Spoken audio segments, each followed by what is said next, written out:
దేవునామ స్తోత్రంలో మత్తయి సువార్తలో దేవుడు యేసుప్రభు ఒక ఉపమానం చెప్తాడు. 4 పొలాల గురించి 4 విత్తనాలు వేసినప్పుడు అది ఏ ఏ నేలలో పడిందనేసి మనము దాని ఉపమానం యేసుప్రభు చెప్పిన ఉపమానం చూస్తాము. ఇక్కడ కూడా మనం చూసినట్లయితే ఇది కూడా ఒక పొలము. ఇక్కడ చాలా చెట్లు ఉన్నాయి, మ్యాంగో చెట్లు, మామిడికాయ తోట. ఇది మామిడి తోట అయినప్పటికీ మనం చూసినట్లయితే ఒక యజమానుడికి తోట యజమానుడికి ఎంతో బాధ్యత. ఇక్కడ మనం యేసుప్రభు చెప్పినట్టుగా రాళ్ళు వేసేసి, మరి యెషయా గ్రంథంలో కూడా అంటాడు, నేను వాటికి రాళ్ళు తీశాను, వాటికి కంచేసాను, నీరు పెట్టాను, ఎరువేసాను అని అంటాడు యేసుప్రభు. కాబట్టి అన్నీ చేసినా కానీ శుభ్రంగా చేసి మంచి ఎరువేసి నీరు పోసి అన్నీ చేసి మంచిగా చేస్తే చెట్లు చాలా మంచిగా పచ్చగా ఎదిగినాయి. పైకి వచ్చిన తర్వాత మరి ఒక సమయం, ప్రతిదానికి ఒక కాలం అంటూ ఉన్నది. అయితే మనకు మ్యాంగో సీజన్ అనగానే మే నెల అనగానే మ్యాంగో సీజన్. కాబట్టి ప్రతి ఒక మామిడి చెట్టుకు కానీ, అరటి చెట్టుకు కానీ, కొబ్బరి చెట్టుకు కానీ, ఇంకా ఎన్ని ఫ్రూట్స్ చెట్లకు అన్నిటికి కూడా ఒక సమయం అంటూ ఉంటుంది. కాబట్టి ఈ మ్యాంగో చెట్లు కానప్పుడు ఆ సమయాని కోసము ఆ తోటమాలి ఎదురు చూస్తూ ఉంటాడు. ఏ సమయము ఇంకా ఎప్పుడు వస్తుంది అని చూస్తూ ఉంటాడు. ఆ చెట్టు ఎదగాలి, ఎదిగినాక అది పూత వచ్చినప్పుడు ఆ యజమాని చాలా సంతోషపడతాడు కదా. కాబట్టి ఇక్కడ కూడా మనం చూసినట్లయితే మరి అన్నీ ఒకేసారి నాటిన చెట్లు, అన్నీ ఒకటేసారి పెట్టిన చెట్లు, అన్నిటికీ ఒకే రకంగా నీళ్లు పోశారు, అన్నిటికీ ఒకే రకంగా ఎరువు వేశారు. అయితే మనం చూసినట్లయితే కొన్ని చెట్లు మట్టుకు మంచిగా ఫలించాయి. మ్యాంగో చక్కటి మామిడికాయలు వచ్చాయి, మామిడి పండ్లు వస్తాయి. కాబట్టి మంచి ఫలాలు ఇచ్చాయి కొన్ని చెట్లు.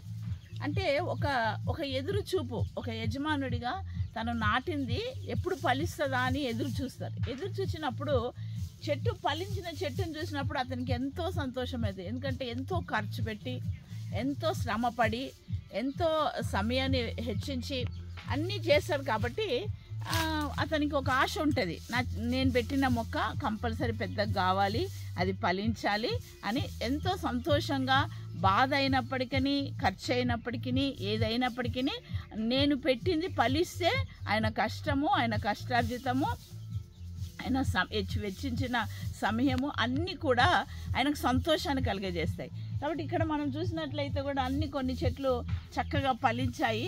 కొన్ని చెట్టుకు ఒక్క కాయ కూడా లేదు, ఒక్క కాయ లేని చెట్టు ఉంది. ఆ చెట్లు అంటే ఏంటంటే పచ్చగా ఉన్నాయి కానీ కాయలు లేవు.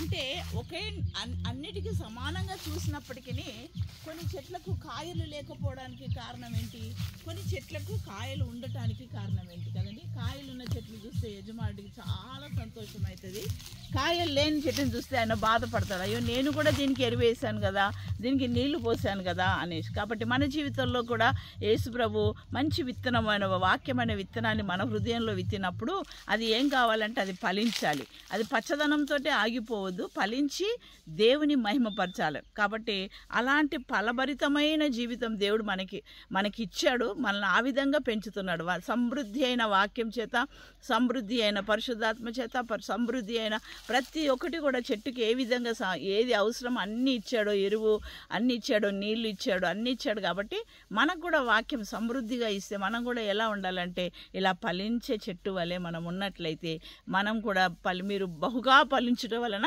నా తండ్రికి మహిమ కలుగుతుందని మన యోహాను సువార్తలో మనం చూస్తాం. కాబట్టి మనం బహుగా ఫలించాలి. ఎంత ఫలిస్తే యజమానుడికి అంత సంతోషం.